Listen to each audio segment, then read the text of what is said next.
Gloria a Dios. Vamos inmediatamente a la palabra. Yo los versículos que voy a estar leyendo hoy, los voy a leer todos en Nueva Traducción Viviente. Vamos a Efesios 4:13, por favor. Efesios 4:13. Cuando lo tengan me dicen amén. Además está en las pantallas, ¿verdad? Dice, ese proceso continuará hasta que todos alcancemos tal unidad en nuestra fe y conocimiento del Hijo de Dios, que seamos maduros en el Señor, es decir, hasta que lleguemos a la plena y completa medida de Cristo. Entonces, vamos a dejar ese versículo ahí, ¿verdad? Y mientras tanto, yo le voy a hablar de algo. El tiempo pasa muy rápido, hermanos, ¿verdad que sí? Muy rápido. Yo todavía recuerdo la primera vez que vine a esta iglesia. No les voy a decir en el año ni nada para que no me calculen fecha, ¿bien? Y cuando diga el año no voy a decir qué edad tenía tampoco. Claro. Pues bien, yo tendría algunos 16 años la primera vez que vine aquí. Era solamente esta parte, ¿verdad? No estaba el otro local ni tampoco el más nuevo. Recuerdo que esa vez vine porque una señora de nombre Lili de Santiago, que era de la iglesia del pastor Lucas Rojas, siempre invitaba a mi papá con su familia. Y ese día decidimos venir, vinimos los 5, mi mamá, mi papá, mis hermanas y yo. Bien, recuerdo la iglesia con un altar como de madera, que tenía como una mampara, como con unas flores de plástico encima para dividir lo que era el templo del área de los baños. Y el pastor Jorge David con una guitarra a millón. Lo recuerdo perfectamente. Ese día vinimos y nos fuimos. Y no pasó nada. Años después, volví aquí a la iglesia. Cuando volví, vine porque mi hermana mayor, en su trabajo, esto lo he compartido en otras ocasiones, pero siempre hay personas que no lo han escuchado. Si usted lo oyó, me perdona, óigalo de nuevo.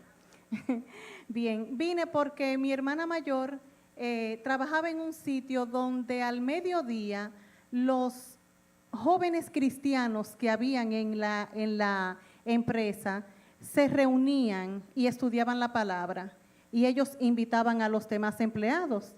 Eso es una célula, ¿verdad que sí? Bien. Ellos se reunían y los diferentes jóvenes que eran de diferentes iglesias comenzaron a invitarla a ella a que fuera a su iglesia. La primera iglesia donde ella decidió venir fue aquí. Bueno, ese día me dice, manita, ¿tú sabes que pasa esto en el trabajo? Digo, mira qué bien. Y el domingo yo tengo que ir a una de las iglesias. Digo, mira qué bien. Yo no quiero ir sola. Digo, ¿y qué tú me quieres decir con eso? Yo quiero que tú vayas conmigo. Digo, no, Maripili, yo no voy para una iglesia evangélica. Me dice, manita, por favor, ustedes saben, los hermanos, que sabemos cómo convencer a los demás. Me convenció, pero con una, yo le dije, una sola cosa te voy a decir. En el momento en que a mí me digan, ven y conviértete, voy a agarrar mi cartera y me voy a ir. Y ella dijo, ¿y yo también? Digo, perfecto. Pues vinimos ese día a la iglesia de esa forma, pensando así. Ese día era domingo 29 de enero de 1995. Hoy estamos a 31, ¿verdad?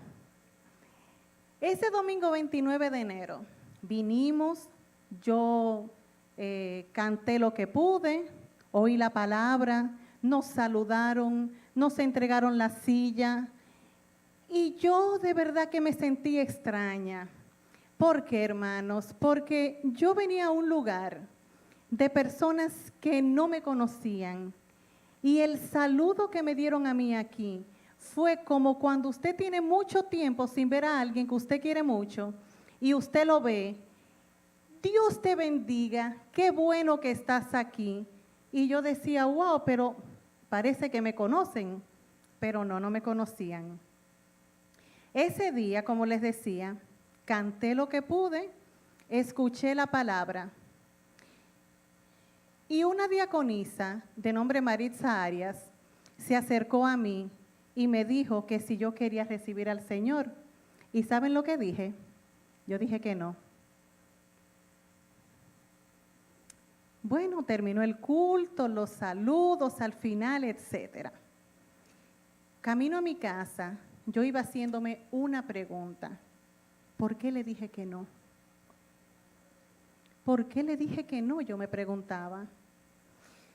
Y cuando llegué a mi casa, hemos visto en estos días que cuando Moisés bajó de la montaña, la presencia, ¿verdad?, el estar en contacto con la presencia le cambió el rostro. Pienso yo que sería lo que vio mi mamá, porque cuando llegamos nos dijo, ¿ustedes se convirtieron? Digo, no. Pues ustedes no son locas de meterse evangélica. Y yo le dije, ¿tú sabes una cosa, mami? No sé por qué no lo hice. Estoy loca porque llegue el domingo para volver a la iglesia y recibir al Señor. Pasó la semana más lenta de mi vida, hermanos, la más lenta. Yo estaba alando el domingo para yo venir para la iglesia. Y ese domingo 5 de febrero del año 1995, yo le dije que sí al Señor. Hace 24 años, como le decía, yo le dije que sí. Y a partir de ahí comenzó una obra transformadora en mi vida. La palabra dice que con el corazón se cree para justicia y con la boca se confiesa para salvación. Ya en mi corazón yo había recibido a Cristo. A mí solamente me faltaba confesarlo con mi boca. Nosotros nos vamos, esa obra que hace el Espíritu Santo en nuestras vidas, a medida que nosotros nos vamos revistiendo del nuevo hombre, va habiendo un cambio y nos vamos encaminando a lo que yo leí al principio, a Efesios 4:13. Pero para que ese cambio ocurra, yo debo darle las riendas de mi vida al Señor. Debo permitirle al Espíritu Santo que quite y ponga conforme a su voluntad. Dejar al Espíritu Santo que haga lo que tenga que hacer. Como dice en Salmos 37:5. Encomienda a Jehová tu camino, confía en Él y Él hará. Yo encomendé mi vida al Señor, confié en Él y Él hizo. Pero ¿qué es lo que hace el Espíritu Santo en nuestras vidas? ¿Qué es lo que Él hace? Lo primero que hace es que nos convence de pecado. Vamos a ver Juan 16:8, por favor. Dice, y cuando Él venga, convencerá al mundo de pecado y de la justicia de Dios y del juicio que viene. O sea, lo primero que el Señor hace en nuestras vidas es convencernos de pecado. Miren, ese día, ese primer domingo, yo me fui convencida de que había algo mal en mi vida. Yo no bebía, yo no fumaba, yo no era ladrona, no era asesina, ni nada de eso. Pero habían cosas en mí que debían cambiar. Una estima más alta de la que debía tener. Así como ustedes me ven tan cariñosita, que me ven bastante arrogante que era y presumida. Pensaba que lo que no tenía lógica era absurdo para mí. O sea, yo no le daba espacio a la fe. Era muy de vista y muy poca de fe. Perdonaba, pero no olvidaba. Y como no hay pecado grande ni pequeño, tener una estima más alta, la palabra dice que tenemos que tener una estima correcta, ¿verdad? En su justa medida. Eso era pecado. Lo que yo viví ese día fue extraordinario en mi vida. Me di cuenta que necesitaba a Cristo. Nunca en mi vida había sentido eso que sentí ese día. Eso me llenó, me gustó, me dio paz. Y hermano, no es casualidad que la canción que cantaron ese día y que me llevó a mí al convencimiento de que yo tenía que cambiar, o sea, que redirigir el rumbo de mi vida, fue la que dice, hoy quiebro mi alabastro, lo derramo ante tus pies. Y antes de continuar, déjenme decirle esto. Yo tengo un par de semanas que el Señor más o menos me dijo que era lo que yo tenía que predicar. Cuando la pastora comenzó el domingo a llamar personas y a decir testimonios vivos de aquí de la iglesia, yo dije, Señor, gracias, porque tú me estás confirmando que esta es la dirección que tú quieres que se diga. O sea, esto es lo que tú quieres que se diga. Bien, ¿qué más hace el Espíritu Santo en nuestra vida? El Espíritu Santo nos consuela. Segunda de Corintios 1, del 3 al 4, por favor. Segunda de Corintios 1, 3 dice, toda la alabanza sea para Dios, el Padre de nuestro Señor Jesucristo. Dios es nuestro Padre misericordioso y la fuente de todo consuelo. Él nos consuela en todas nuestras dificultades para que nosotros podamos consolar a otros. Cuando otros pasen por dificultades, podremos ofrecerles el mismo consuelo que Dios nos ha dado a nosotros. Nos consuela. En 24 años le pasan muchas cosas a una persona para ser consolada, ¿verdad que sí? Y cuando dice que nos consuela para que nosotros podamos consolar a otros, yo decía, wow, Señor, yo no sabía lo que era perder una persona cercana. Se habían partido con el Señor hermanos de la iglesia, se partió con el Señor mi suegro, pero alguien de mi familia, o sea, como que así. Y para mí era un poco difícil darle el pésame a las personas. Cuando mi mamá partió con el Señor, que dicho sea de paso, debo aclarar, años después mi mamá recibió al Señor y dio un testimonio de fe y cada vez que podía predicaba. Ella le predicaba hasta a la gente en la clínica. Ella cada vez que podía, o sea, ella recibió al Señor y partió con Cristo. Cuando viene eso y pasa a mi vida, yo digo, wow, Señor, pero ¿verdad que tú llenas el espacio como dicen las personas? Y ahora, cuando alguien pierde a un ser, yo puedo decir con certeza, mire, el Señor le va a llenar ese espacio. El Señor lo va a llenar porque lo hizo conmigo. Entonces, de la misma forma que Dios me consoló, yo puedo darle consuelo a otros. A veces nosotros, cuando nos pasan las cosas, nos queremos quedar como en ese círculo vicioso. Y, wow, esto va a sonar un poco duro, pero hermano, mire, si usted de eso que nada más están, ay, porque yo, usted necesita ser liberado de espíritu de conmiseración. Porque las cosas a los cristianos no nos pasan para nosotros autocompadecernos, para nosotros estar ahí, nos pasan para crecer. En ese tiempo de dificultad y tribulación es cuando nosotros crecemos, aprendemos más. Amén. ¿Y de quién aprendemos? Del Señor. Otra cosa que el Señor hace, y es que nos guía, gloria a Dios.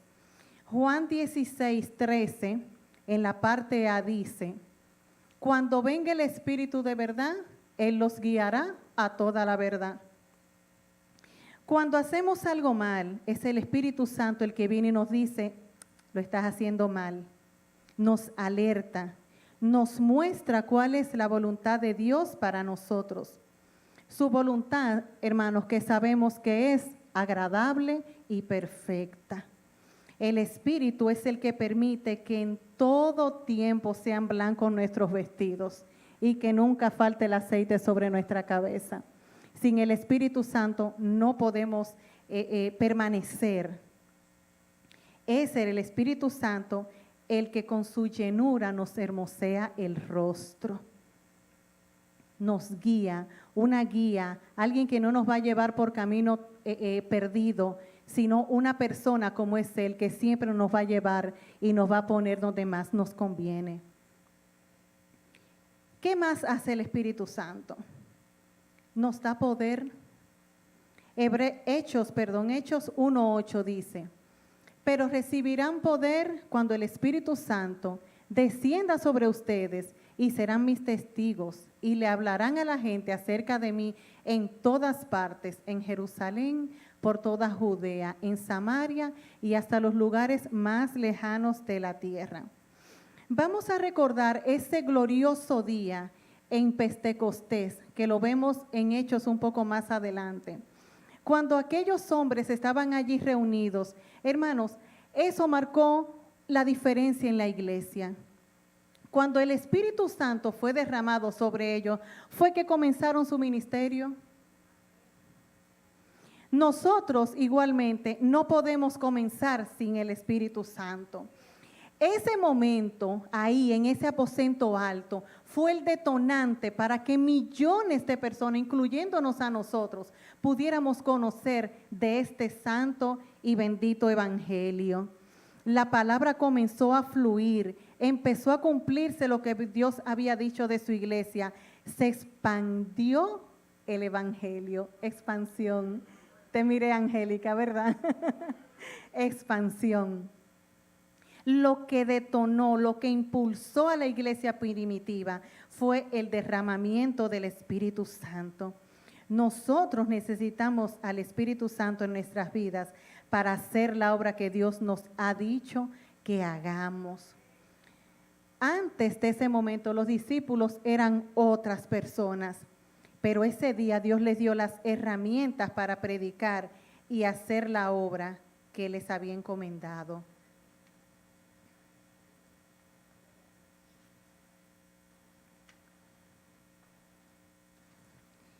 Y cuando Él nos manda, ¿qué hace? Nos da dones. Otra cosa que hace el Espíritu Santo, 1 Corintios 12, del 1 al 11, dice: ahora, amados hermanos, con respecto a la pregunta acerca de las capacidades especiales que el Espíritu nos da, no quiero que lo malentiendan. Ustedes saben que cuando todavía eran paganos, fueron llevados por mal camino y arrastrados a rendir culto a los ídolos mudos. Por lo tanto, quiero que sepan que nadie que habla por el Espíritu de Dios maldice a Jesús. Y nadie puede decir que Jesús es el Señor, excepto por el Espíritu Santo. Hay distintas clases de dones espirituales, pero el mismo Espíritu es la fuente de todos ellos.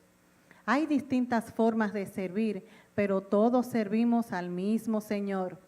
Dios trabaja de maneras diferentes, pero es el mismo Dios quien hace la obra en todos nosotros. A cada uno de nosotros se nos da un don espiritual para que nos ayudemos mutuamente. A uno el Espíritu le da la capacidad de dar consejo sabio, a otro el mismo Espíritu le da de un mensaje de conocimiento especial.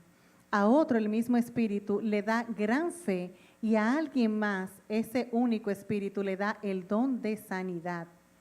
A uno le da el poder para hacer milagros y a otro la capacidad para profetizar. Antes de continuar, al principio yo decía que el Espíritu es el que da unos dones especiales para la iglesia. Hermano, todos venimos capacitados, o sea, con capacidades, vamos a decir, ¿verdad? Como de fábrica se puede decir, o sea, nacemos con alguna gracia, con algún don.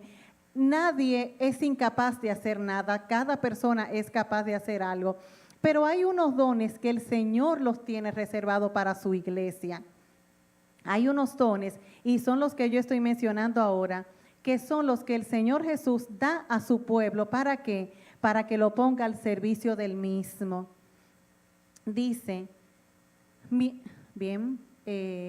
todavía a otros se le da la capacidad de hablar en idiomas desconocidos, mientras que a otros se le da la capacidad de interpretar lo que se está diciendo.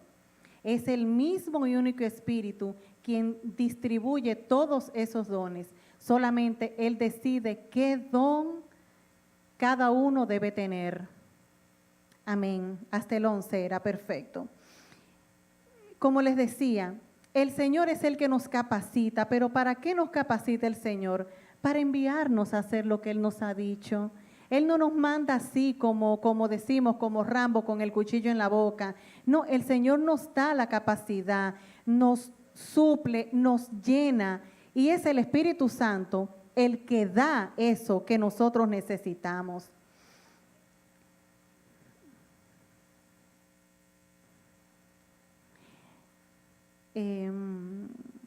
Y lo mejor de todo, hermanos, que no solamente Él nos da los dones, sino que si en algún momento del camino nosotros nos agotamos o nos queremos salir del camino, ¿usted sabe lo que hace el Espíritu Santo? Intercede por nosotros.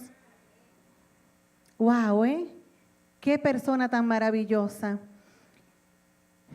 Cuando estaba preparando esto, sentía de verdad un fuego en mi corazón y fue un tiempo de estar ahí oyendo mucha alabanza y de levantar mucho los brazos y de decirle, wow, Señor, gracias, porque de verdad que sentía la presencia del Señor. Y yo le pregunto ahora, con relación a eso que leímos al principio, ¿estoy lista? Yo llegué a esa estatura de ese varón perfecto. Yo estoy aquí predicando. Eso ya es un milagro, Eso ya es un milagro. El hecho de que Dios me use, de que nos use para hacer su obra, eso es un milagro. Pero ya yo llegué a esa estatura. Hermanos, no. Claro que no. Y es por eso que en cada momento, cada día, necesito ser más llena de su Espíritu. En este momento, los muchachos de multimedia van a poner una adoración que yo les pedí que pusieran. Y yo les voy a pedir que usted cierre sus ojos. Yo me pasé la semana oyendo esta canción y pidiéndoselo al Señor. Cierre sus ojos y si usted necesita ser más lleno de ese Espíritu que da poder, que consuela, que intercede, que da dones, pídaselo al Señor.